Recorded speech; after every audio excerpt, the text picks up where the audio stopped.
What if the reason you cannot see clearly inside is not that your eyes are weak, but that the water you keep drinking has been clouding your vision? Picture a simple glass held up to light, one filled with clear, moving water, another with the same amount but full of sediment, oil, and static that refuses to let the light through. Most of us are repeatedly sipping from that second glass, an intake of fear, habitual prayers that recycle the same unresolved patterns, anxious headlines, old doctrines that deaden the nerve of perception. This morning, I want to give you a practical protocol to change the stream, to change the water, and to recover the kind of inner sight that is not merely hopeful, but operative. You will learn how to recognize the source you belong to, how to stand in authority as its reflection, and how to issue commands that actually close the circuit. If you stay with me until the end, you will receive a short, repeatable invocation and a clear practice to test the line. Most prayer, we are taught, functions like tapping on a glass in the next room and hoping someone hears. We have rituals, petitions, and comfort prayers that do something. Often they soothe, sometimes they build community, but they rarely operate like a clean signal. Why? Because the channel is compromised. There is noise on the line. Noise comes in many forms.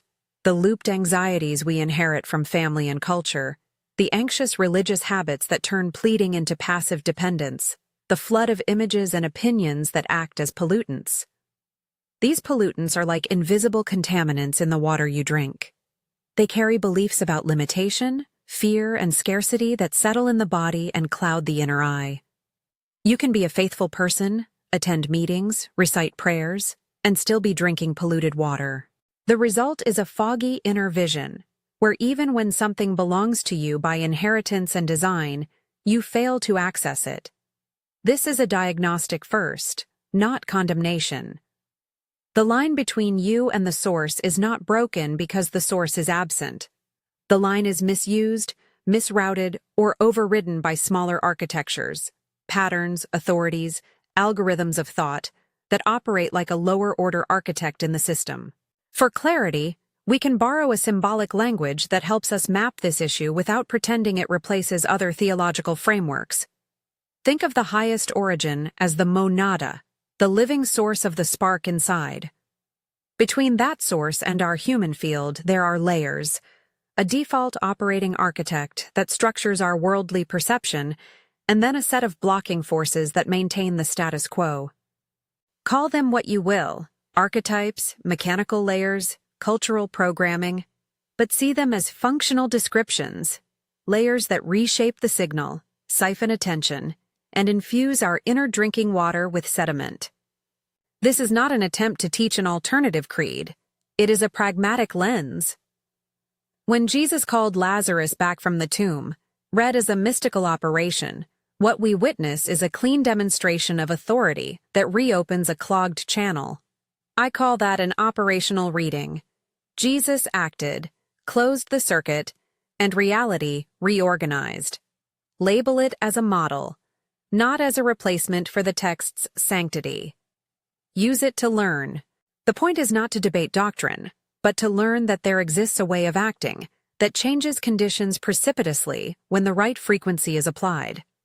If that kind of thing happened in Scripture, it can inform a protocol for us today, carefully, reverently, and without promising exact replicas in every circumstance. There are 3 keys you must learn and embody before any practical instruction will hold. First, recognition. This is the memory activation. Your system must remember you belong to the source, that a spark of the monada lives within you. Recognition is not an intellectual assent. It is a felt reattunement. You will know it by a softening, a slight widening in the chest, an opening at the center. It is a shift from being someone who asks to being someone who remembers. Second, authority.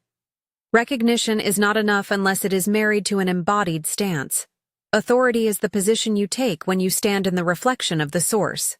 Calm, sovereign, not aggressive. Authority is not arrogance.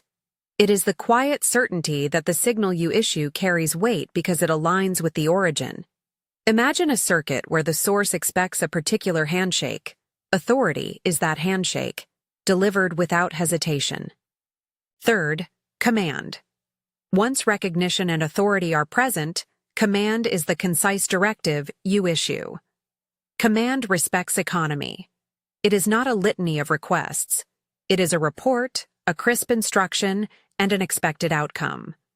Command is most effective when it is declarative, short, and aligned with the memory of the source. In practice, these keys stack. Recognition prepares the field, authority charges the signal, and command sends it through the channel. Now, I will teach you a protocol, the practical sequence to change the water you drink and to clear the inner lens. This is a step-by-step. Each step depends on the previous. Practice it slowly at first, learn the sensations, then repeat it under low-stakes conditions before using it when outcomes matter. Step 1. Disconnect. This is not withdrawal in the modern sense. It is a deliberate silencing of the external inputs and of the reactive mind. Turn off the devices for a moment. Quiet the conversational loops. Sit where you are and close the mouth of the narrative that keeps replaying the problem. The aim here is to stop pumping polluted material into your system. Imagine placing a cap on a contaminated bottle. When the flow stops, sediment can begin to settle. The physical cue I prefer is to slow the breath and let your shoulders drop. The mental cue is to refuse the next automatic thought. You are creating latency, short, controlled darkness in which the real signal can surface. Step 2. Descent. Picture an elevator that moves down the center of your spine into the heart center. This is an intentional movement into embodiment. Many spiritual practices idealize the head. This protocol asks you to drop until the pulse of the heart becomes the center of perception. Breathe down. Feel the weight of the breath move inward and calibrate to a deeper cadence. Here recognition happens. Ask silently, "From whom do I come?" Don't answer with a concept. Wait for the felt memory to soften the chest. The body will register it as a small opening, warmth, or a slight expansion behind the sternum. That is recognition. Step 3. Resonance. Hold the throne room. Once you have descended and the recognition flickers, stabilize that state. Imagine a quiet throne room inside you. Stay there. This is not passive waiting. It is attentive rest. You will notice your inner space filling with a kind of frequency. A low hum, a steady presence. Stand in that hum and allow your field to tune. Monitor sensations. Less agitation. A subtle clarity at the center. Reduced mental chatter. This is the groundwork for authority. Persist until the state feels stable, even if only for a breath or two at first. Step 4. Declaration. Report and command. In this phase, you do two things in one concise move. First, give a short report that states your condition in aligned language, no pleading. Second, issue a directional command that arises from that report. Here are examples you can use and adapt. For the report, I remember the source within me. For the command, I activate the circuit, align the field, release what blocks sight. Keep it short, use first-person declarative language, and avoid emotional pleading. This is a status plus a directive. Speak it aloud or in a firm inner voice. This heart remembers, authority engaged, command, clear sight, disclose truth. If you prefer a minimal script to repeat, use monad, I report, memory restored, circuit, close, sight, clear. These phrases are intentionally compact because the line responds to precision, not verbosity. Step 5. Soltura. Release and do not reoccupy. The most common mistake is to recheck the result. Do not do it. After issuing the command, practice letting go. Imagine throwing a key onto a table and walking away without looking back. Release with the same posture you used for command, firm, expectant, then neutral. If doubt rushes in, label it. Shutdown attempt, and return to neutral. Shutdowns and doubts are not evidence of failure. They are often the system reacting and rearranging. Observe them. Do not administer antidotes by doubting yourself more. You are learning to trust the signal, not the narrative around the signal. I will pause to say this. Do not abandon medical care, therapy, or wise counsel. This protocol addresses a spiritual energetic clarity.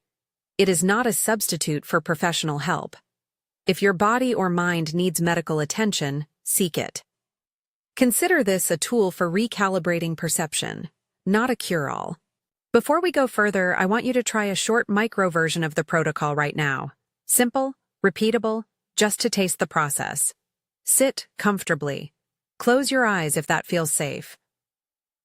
Take one calming breath and imagine capping the bottle you have been sipping from. Breathe down into your chest. Sense a small memory flicker. Once it comes, say softly to yourself, I remember. Authority on. Command. Clear sight. Then let go. If you experienced something, even a small shift, write one word in the comments right now. I clear my water. This comment will be our early anchor, a simple act of intentionality that helps you and others form new habits. If nothing happened, that is also information. Be patient and repeat the micro-practice later. Wait, before you type. Remember not to judge what you felt. Labeling an experience as failure only feeds the old water. Expect resistance. The system will respond, and I want you to know the signs so you do not misinterpret them. First, the shutdown. This comes as sudden waves of doubt, intrusive thoughts that try to hijack the space, or an urge to fix something immediately. When you feel a shutdown, say aloud or inwardly, I note the attempt. I do not engage. Breathe and return to neutral. Do not attempt to explain or wrestle with every thought. The resistance is often a last gasp from an old system trying to keep its structure. Second, collapse. This is not literal danger. It is a metaphor for temporary demolition of old structures.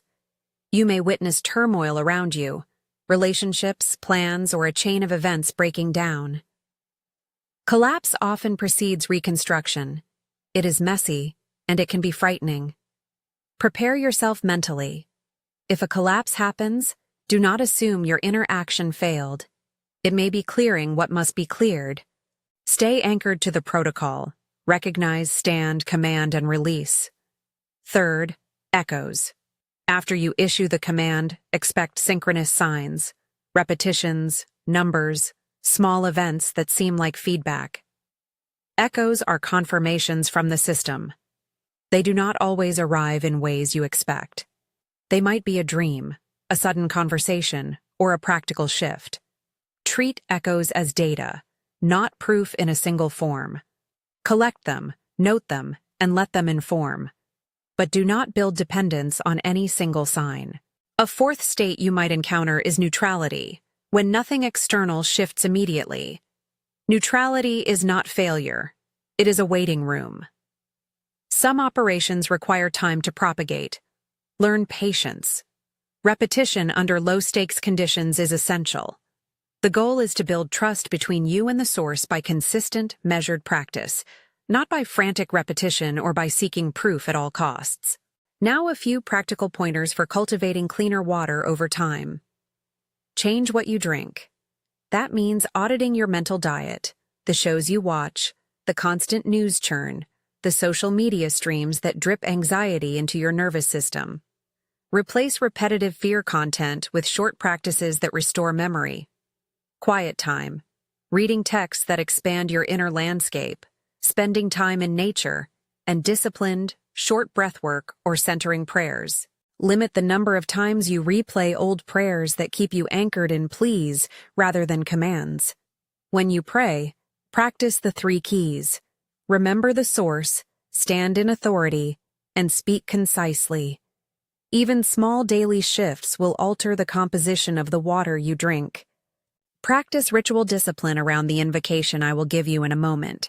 Use it sparingly, 3 times a day in training over a week, then test it in real moments of need. Keep a journal. Note when you perform the protocol, what you felt, and any echoes.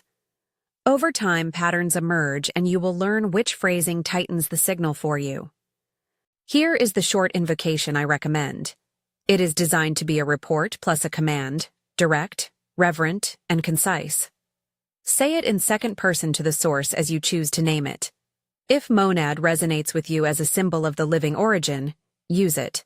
Otherwise, substitute another name that carries the same meaning for you. The language matters less than the internal posture. Repeat it slowly once. Monad, I report. Memory restored. Circuit align. Authority on. Command, clear sight. Disclose truth. It is done. Speak it clearly, and then release. After you deliver the line, practice walking away inwardly. Do not check.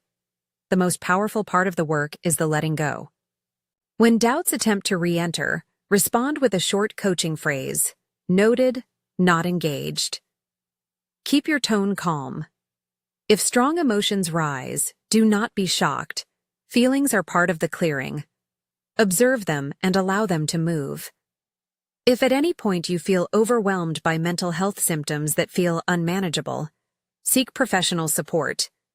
This protocol complements care, it does not replace it. You will notice some people will see immediate shifts, and others will not.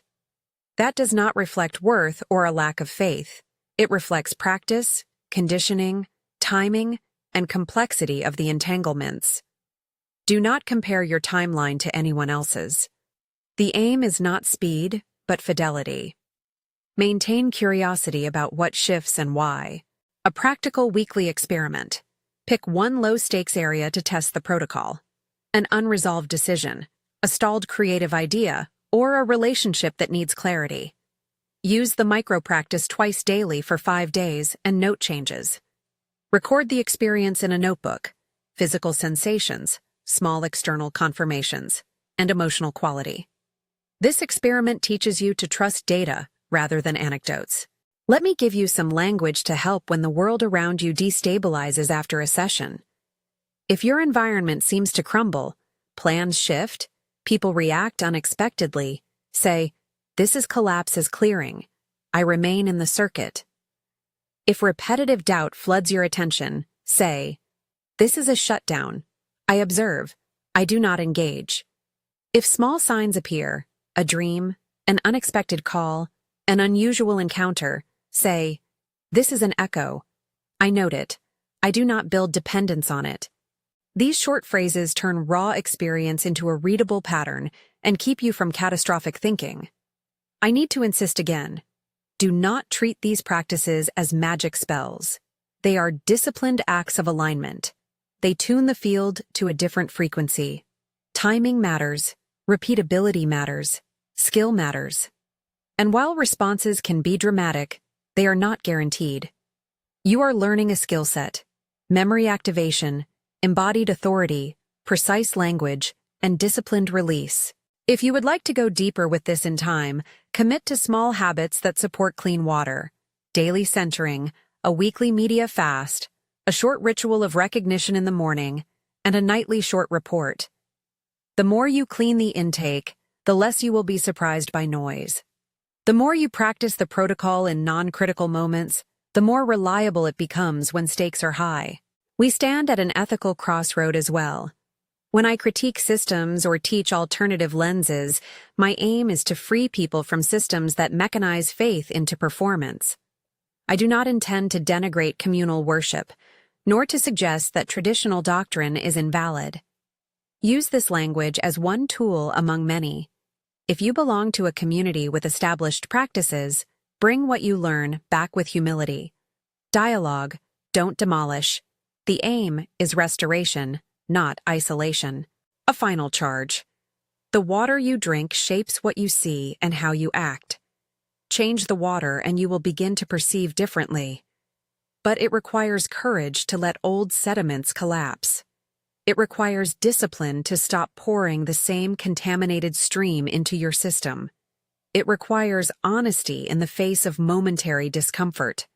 The protocol I taught is not flashy. It is practical, repeatable, and built to recalibrate the line between you and the living origin. Practice it. Treat the micro-invocation as an experiment. Watch the echoes. Learn the signs. Before we end, let us make a short, reverent invocation together, addressed to the origin you call by name. This is a compact report and command. Speak it aloud or in your mind, with a posture of remembered belonging. After you say it, release. Do not recheck. Monad, I report. Memory restored. Circuit align. Authority on. Command, clear sight. Disclose truth. It is done. Now, release. Walk away inwardly. Do not immediately revisit the space to see if it worked. Observe the tendency to check and resist it. If a wave of doubt comes, say, noted, not engaged. If collapse arrives in your external world, say, this is clearing, I remain in the circuit. If an echo arrives, note it in your journal. If this message landed somewhere in you, take the next small step. Type, I clear my water, in the comments right now. Make that single click an act of intentionality, an anchor for your new habit. And if you want to continue receiving deeper transmissions like this, subscribe and join the work. We will move forward together, slowly building skill and courage, learning to drink from different streams until the inner eye clears and you begin to see the necessary things you were always meant to steward. Trust the process. Change your water. See differently.